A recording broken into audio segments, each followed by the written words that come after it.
LibreOffice Calc मध्ये सूत्राणि तेषां कार्याणि च बोध्यमानं प्रशिक्षणं प्रति स्वागतम्। प्रशिक्षणेऽस्मिन् वयं निबन्धनात्मकम् ऑपरेटर इफ ओर् निबन्धानाम् उपयोगः, संख्याशास्त्रस्य मूलभूतकार्याणि अपि च संख्यासमीकरणम् इत्यादिकं ज्ञास्यामः। अत्र वयम् उबुन्तु लिनक्स इत्यस्य 1004 तमम् आवृत्तिं, लिब्रियोफिस सूट इत्यस्य 334 तमम् आवृत्तिम् उपयुञ्जामहे। वयम् एतावता एव दत्तांशानां संयोजनं, वियोजनं, मध्यमांशः इत्येवं यानि अङ्कगणितीयमूलभूतकार्याणि सन्ति तानि ज्ञातवन्तः स्मः।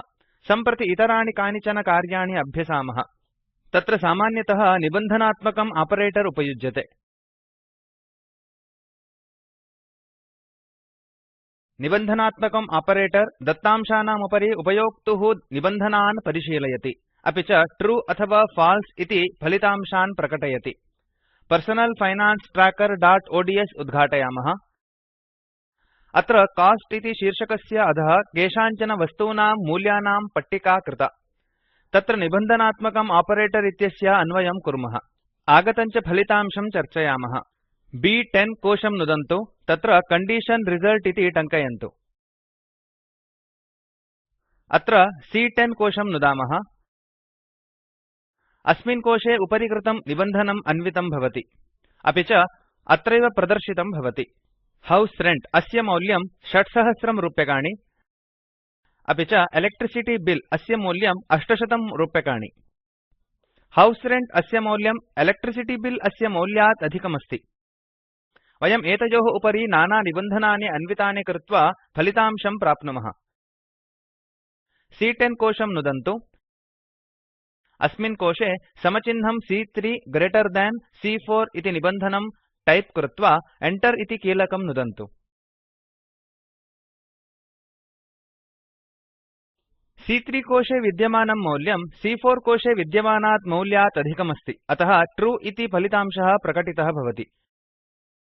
इदानीं समचिह्नं C3 लेस थान् C4 इति निबन्धनात्मकनिर्देशं परिवर्तयामः। Enter कीलकं नुदामः। फाल्से इति फलितांशः प्रकट्यते। अनया रीत्या वयं विविधनिबन्धनात्मकनिर्देशानाम् अन्वयनं कृत्वा फलितांशं परीक्षितुं शक्नुमः। एतादृशनिर्देशाः अधिकानां दत्तांशानां व्यवहारेषु अनुकूलकराः भवन्ति। एवमेव भवन्तः दत्तांशानाम् उपरि इफ अथवा ओर् निबन्धनानि उपयुज्य ट्रू इति उत्तरद्वारा निबन्धनानुसारं फलितांशान् प्रकटयितुं शक्नुमः।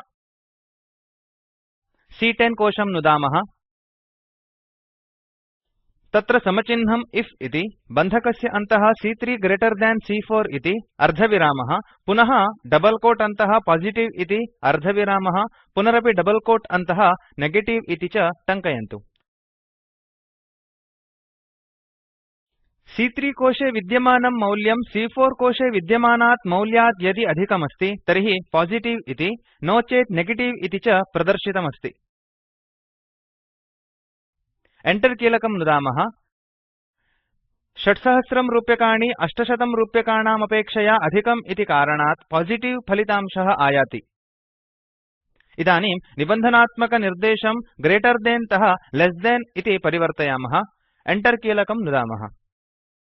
C3 कोशे विद्यमानं मौल्यं C4 कोशस्थमौल्यात् अधिकमस्ति इति कारणात् नेगेटिव इति फलितांशः आयाति। C3 C4 कोशयोः विद्यमाने मौल्ये यदि परिवर्तयामः तर्हि फलितांशे अपि परिवर्तनं द्रष्टुं शक्नुमः। नेगेटिव इति फलितांशः प्रकटितः वर्तते। इदानीं C4 कोशस्थं मौल्यं 7000 रूप्यकाणि प्रति वर्धयामः, अपि च Enter कीलकं नुदामः। इदानीं फलितांशः स्वतः पॉजिटिव इति परिवर्तितं भवति। पुनरपि C3 कोशस्थं मौल्यं 800 रूप्यकाणि प्रति न्यूनीकृत्य Enter कीलकं नुदामः। फलितांशः स्वतः प्राग्वत् नेगेटिव इति परिवर्तितं भवति। सम्प्रति कृतानि सर्वाणि परिवर्तनानि डिलीट कुर्मः। अग्रे अङ्कगणितस्य, संख्याशास्त्रस्य च कार्याणि अभ्यसामः। अङ्कगणितस्य मूलभूतानि कार्याणि नाम संयोजनं, गुणाकारः, भागाकारः, अपि च प्राक्तनप्रशिक्षणेषु अधीतानि अन्यानि कार्याणि।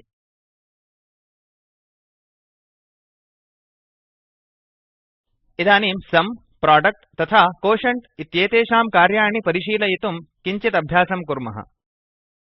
शीत् 3 चिन्वन्तु। 50, 100 तथा 50+100 एताः सङ्ख्याः क्रमात् B1, B2, B3 कोशेषु लिखामः। A4 कोशं नुदन्तु, तत्र सुं इति टङ्कयन्तु। B4 कोशं नुदन्तु। अस्मिन् कोशे एव अस्माभिः फलितांशस्य गणना कार्या। तत्र समचिह्नं सुं इति बन्धकस्य अन्तः B1 अर्धविरामः, B2 अर्धविरामः, B3 इति च टङ्कयामः। Enter कीलकं नुदामः। 300 इति फलितांशः प्रकटितः भवति। भवन्तः कोशस्थमौल्यानां व्याप्तिम् अपि प्राप्तुं शक्नुवन्ति। B4 कोशं पुनः नुदन्तु। इदानीं बन्धकस्य अन्तः B1 अर्धविरामः, B2 अर्धविरामः, B3 इत्यस्य स्थाने B1 विवरणात्मकचिह्नं B3 इति टङ्कयामः। Enter कीलकं नुदन्तु। पुनः 300 इति फलितांशः प्रकटितः भवति। A5 कोशं नुत्वा प्रोडक्ट इति टङ्कयामः। B5 कोशं नुदन्तु। अत्र समचिह्नं प्रोडक्ट इति बन्धकस्य अन्तः B1 विवरणात्मकचिह्नं B3 इति च टङ्कयन्तु। Enter कीलकं नुदन्तु। 7,50,000 इति फलितांशः प्रकटितः भवति। कोटिएंट इत्यस्य कार्याणि पश्यामः। A6 कोशं नुत्वा तत्र कोटिएंट इति टङ्कयन्तु। इदानीं B6 कोशं नुदामः। वयं कोशमिमं फलितांशानां प्रकटनार्थम् उपयोक्ष्यामः। किञ्च तत्र समचिह्नं कोटिएंट इति बन्धकस्य अन्तः B2 अर्धविरामः B1 इति च टङ्कयन्तु। Enter कीलकं नुदन्तु। सङ्ख्या 100 सङ्ख्या 50 तः भाजितः भवति इत्यतः 2 इति फलितांशः प्रकटितः भवति। एवमेव वयं क्याल्क् उपयुज्य विविधानि अङ्कगणितस्य कार्याणि कर्तुं शक्नुमः। इदानीं सङ्ख्याशास्त्रस्य कार्याणाम् अन्वयनं जानीमः। सङ्ख्याशास्त्रस्य कार्याणि स्प्रेड्शीट् मध्ये दत्तांशानां वर्गीकरणाय उपयुक्तानि सन्ति, यथा count, min, max, median, mode इत्यादीनि कार्याणि, किञ्च स्वभावतः सङ्ख्याशास्त्रसम्बन्धीनि कार्याणि। प्रथमतः शीत् 1 नुदन्तु। सङ्ख्याशास्त्रम् उपयुज्य कनिष्ठं, गरिष्ठं, मध्यमं वा मौल्यं ज्ञातुं शक्नुमः। C10 कोशं नुदामः, यत्र च फलितांशः प्रकट्यते। कोस्ट शीर्षकस्य अधः कतिपय अंशाः सन्ति। 300 रूप्यकाणि इति कनिष्ठतमं मौल्यमस्ति, 6000 रूप्यकाणि इति गरिष्ठतमं मौल्यमस्ति। एते सर्वे अपि तत्तत् कार्यानन्तरं प्रकट्यमानाः फलितांशाः। C10 कोशे समचिह्नं मैक्स इति बन्धकस्य अन्तः C3 विवरणात्मकचिह्नं C7 इति च टङ्कयन्तु। Enter कीलकं नुदन्तु। स्तम्भे गरिष्ठमौल्यं 6000 इतीदं फलितांशत्वेन प्रकटितमस्ति। इदानीं मैक्स इत्यस्य निर्देशस्य स्थाने मिन् इति निर्देशं लिखन्तु। तदुत्तरं Enter कीलकं नुदन्तु। स्तम्भस्य कनिष्ठतमं मौल्यं 300 इतीदं फलितांशत्वेन प्रकटितमस्ति। मध्यमं मौल्यं ज्ञातुं मिन् इत्यस्य स्थाने मीडियन् इति स्थापयन्तु। अनन्तरं Enter कीलकं नुदन्तु। स्तम्भे मध्यमं मौल्यं 800 इतीदं फलितांशत्वेन प्रकटितमस्ति। एवमेव सङ्ख्याशास्त्रस्य कार्याणि उपयुज्य तदनुसारं दत्तांशान् विभक्तुं शक्नुवन्ति। कोशे कृतानि परिवर्तनानि परिमार्जयामः। सङ्ख्याः समीकर्तुं जानीमः। कोस्ट शीर्षकस्य अधः कानिचन परिवर्तनानि करणीयानि।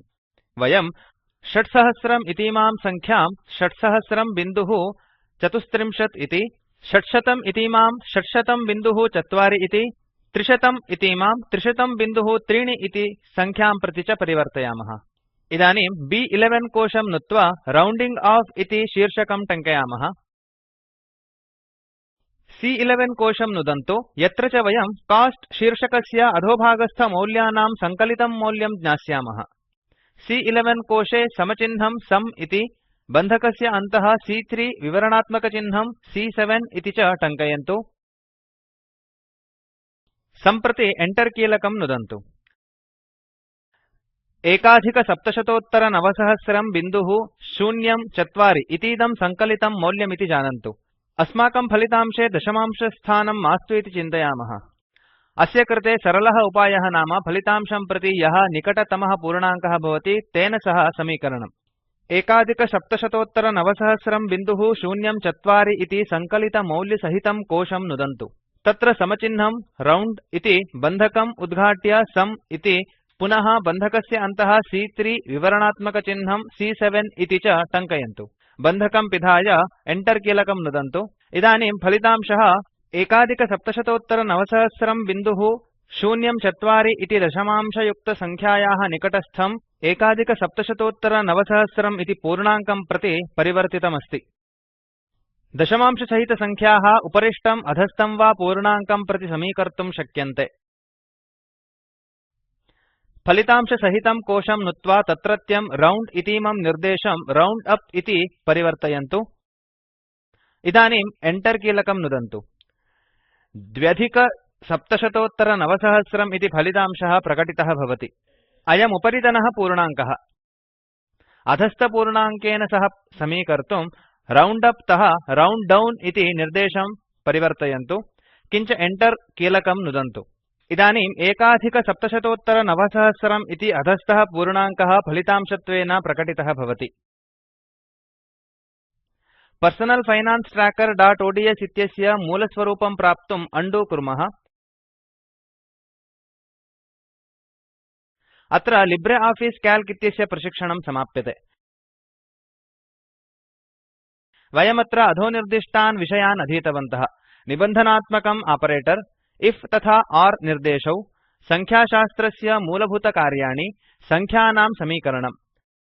अधोविद्यमाने लिंक मध्ये उपलभ्यं चलच्चित्रं पश्यन्तु। एतत् स्पोकेन ट्यूटोरियल् प्रोजेक्ट इत्यस्य सारांशं वदति।